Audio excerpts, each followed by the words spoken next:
La Bible dit que Jésus s'est approché d'un monsieur qui est venu le voir et qui lui a dit, Seigneur, j'ai amené mon fils qui est fatigué par des esprits à tes disciples, il faut qu'ils le délivrent. Et les disciples n'ont pas pu le guérir. Et Jésus va se retourner vers ses disciples, il va les réprimander. Il dit, race incrédule et perverse. Et la Bible dit que Jésus, avec assurance, autorité, va ordonner à cet esprit, va-t'en. À cet instant même, l'esprit est immédiatement parti. Et les disciples en aparté lui demandent, Seigneur Jésus, pourquoi le démon là n'est pas parti? Il leur dit, c'est à cause de votre incrédulité. C'est à cause de votre manque de foi. Alléluia. C'est-à-dire, le démon était là. Au nom de Jésus, le démon semblait résister, mais il manquait une forme de puissance pour que le démon soit expulsé hors du corps de cet enfant. Pendant des années, il avait tourmenté la vie de cet enfant. Et après, donc, les disciples lui demandent, mais qu'est-ce qu'on aurait dû faire? Et Jésus va leur donner un secret qui est très important. Il dit, cette sorte de démon, cette catégorie de démons, je veux que tu comprennes ce matin qu'il y a des sortes de problèmes qui ne partent que par le jeûne et par la prière. Tu vois, il y a des problèmes qui demeurent dans ta vie, qui ne partent pas, parce que tu n'as jamais pris le temps réellement de te lever dans le jeûne et dans la prière. Il y a des sortes de problèmes qui ne peuvent pas être abordés par les prières habituelles. C'est pas parce que quelqu'un va venir prier pour toi. Il y a des défis dans ta vie que tu dois traiter dans le jeûne et dans la prière. Dis à ton voisin, jeûne et prie. Amen. Le jeûne et la prière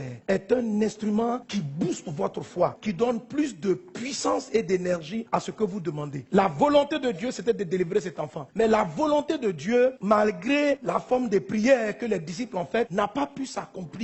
Elle n'a pu se réaliser que lorsque Jésus-Christ est venu. Et on a demandé à Jésus, mais quel était ton secret? En fait, si vous remontez le texte un peu plus haut, vous allez voir que la nuit encore, comme j'ai lu le texte de Marc chapitre 1, Jésus était monté sur la montagne en train d'adorer le Seigneur. C'est à la descente de la montagne, parce qu'il avait vu Dieu face à face, que Jésus avait reçu la puissance et l'énergie. Donc lorsqu'il est descendu dans la vallée, c'est là que le monsieur l'a accosté, il l'a approché. Parce que pendant que Jésus était sur la montagne, les disciples étaient en train de s'occuper de beaucoup d'affaires. Et on leur a amené ce cas pour lequel ils ont échoué. Et quand Jésus est descendu, donc Jésus a dit simplement pas. Et il a dit ce type de démon ne part que par le jeûne et la prière. Alléluia. Cette partie-là nous révèle beaucoup de choses. Que par rapport aux défis auxquels nous sommes confrontés, il existe différentes formes de prière qui sont adaptées. Il y a des situations où Dieu pourra dire, cette situation-là précisément ne part que par une vie d'action de grâce, par la louange, etc. Amen. Aujourd'hui, le Seigneur te révèle la manière dont tu dois prier pour que ton miracle ait lieu dans le nom de Jésus. Alors, vous ne pouvez pas avoir suffisamment de puissance pour opérer si vous passez trop peu de temps dans sa présence. La puissance, ça vient du temps et de la qualité de temps que tu passes devant Dieu. Amen. Il y a des situations qui ne bougent pas dans ta vie parce que tu ne pries pas beaucoup. Tu pries, mais tu ne pries pas suffisamment. Tu pries, mais tu pries juste 10 minutes, 15 minutes. Jésus même, qui connaissait le plan de Dieu, se réveillait avant le lever du jour. Il priait. Et c'est le matin bonheur, peut-être vers 7h, 8h. Les disciples sont venus le chercher. Il dit, c'est ce qu'il faut faire. On dit, mais pourquoi tu le fais? Il dit, parce que je vais aller opérer.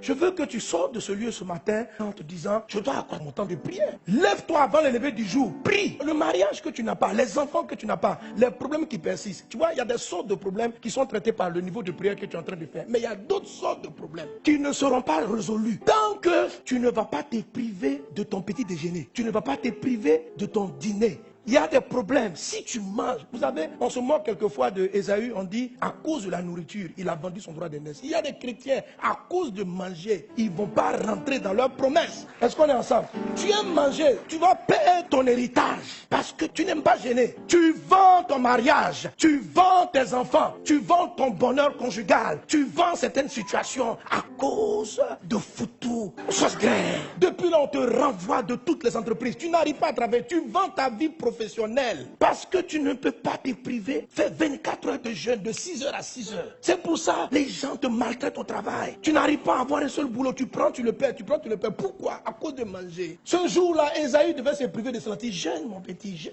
pour des lentilles. Il a perdu son droit d'aînesse. Position spirituelle dans laquelle il devait récupérer l'onction qui était sur son père. Il a vendu, il a dit, mon frère, j'ai trop faim. À quoi sert le droit d'aînesse? Ce type de problème ne peut partir que par le jeûne et la prière. C'est Jésus qui dit ça. Vous savez, dans la vie chrétienne, le jeûne n'est pas une option. Quand vous lisez Matthieu chapitre 6, il dit ceci. Lorsque tu jeûnes, tu vois, il ne dit pas si tu jeûnes. Ça veut dire que pour Jésus, là, le jeûne, là, ce n'est pas une option. Il explique que lorsque tu jeûnes, voilà comment tu dois te comporter. Il n'a pas dit si tu jeûnes, comme s'il y a un temps où tu peux ne pas jeûner. Il dit donc, lorsque tu jeûnes, tout chrétien doit jeûner. Est-ce qu'on est ensemble? Le sujet qui te fatigue depuis longtemps, tu as pris quel temps de jeûne pour ça? Là, tu comptes sur le jeûne du pasteur. Le pasteur, il jeûne et il prie. Mais il prie, il y a tellement de sujets dans l'église. Et puis toi, si tu es un disciple, c'est-à-dire, à un moment donné, toute la foule pour laquelle Jésus priait, c'était des foules qui le visitaient. Et après ça, ils ne voyaient plus Jésus. Ça ne veut pas dire que dans toute leur vie, ils n'ont plus de problème. Quand Jésus a guéri la femme qui avait la perte de sang depuis 12 ans, après, on n'entend plus parler d'elle. Peut-être qu'elle a eu d'autres problèmes. Vous savez, si vous restez simplement dans la foule, vous aurez des miracles de temps à autre. Mais si vous voulez que votre vie change réellement, il faut devenir un disciple de Christ. Il ne faut pas vous contenter de profiter des bénédictions et de l'onction qui est sur la vie de votre leader, de votre pasteur. Tu dois toi-même développer une véritable communion avec Dieu. Jésus a dit à ses disciples, il dit, c'est vrai, je vous ai envoyé prier pour chasser les démons. Je vous ai accordé l'onction pour cela. Et il leur a appris. C'est pas parce que je vous envoie comme ça que vous pensez que vous allez être exempt du jeûne et de la prière. Si vous ne jeûnez pas et ne priez pas, il y a des catégories de problèmes que vous ne pourrez pas traiter. Oh, les problèmes là, ils ne vont pas te demander la permission avant d'arriver. Ils seront là. Ce sont des problèmes opiniâtres. La Bible dit que cet enfant-là, son papa dit, tous les jours, le démon le maltraite. Et il y a des gens qui sont maltraités dans leur famille, tous les jours par des démons. Il dit, quand l'enfant est là,